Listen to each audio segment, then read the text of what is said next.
అసలు మెటబాలిజం అంటే ఏంటి?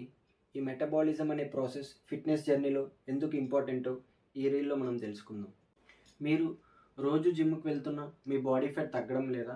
అలా అంటే మీ బాడీ చాలా వీక్‌గా ఉందని అర్థం కాదు. మీ బాడీలో మెటబాలిజం చాలా స్లోగా ఉందని అర్థం.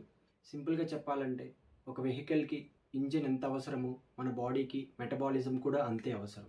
ఈ మెటబాలిజం మన బాడీలోని క్యాలరీస్‌ని బర్న్ చేస్తూ మన బాడీని ఒక ఎనర్జీ లెవెల్స్ ఇంప్రూవ్ చేస్తూ ఎప్పుడూ మన బాడీని యాక్టివ్‌గా ఉంచుతుంది. ఈ మెటబాలిజంని మనం ఇంప్రూవ్ చేయాలంటే మంచి ఫుడ్ డైట్ మెయింటైన్ చేయాలి, ప్రాపర్ స్లీప్ ఉండాలి, అలానే బాడీకి స్ట్రెంత్ ట్రైనింగ్ వర్కౌట్స్ చాలా ఇంపార్టెంట్. ఇవి చేయడం వల్ల మన బాడీ యొక్క మెటబాలిజం ఇంప్రూవ్ అయ్యి మన బాడీ చాలా యాక్టివ్‌గా ఉంటుంది. ఈ ఫ్యాట్ లాస్ జర్నీలో మంచి ఫుడ్ డైట్ ఎంత ఇంపార్టెంటో, ప్రాపర్ వర్కౌట్స్ ప్లాన్ చేసుకోవడం ఎంత ఇంపార్టెంటో, ఈ మెటబాలిజం ప్రాసెస్ అనేది కూడా అంతే ఇంపార్టెంట్.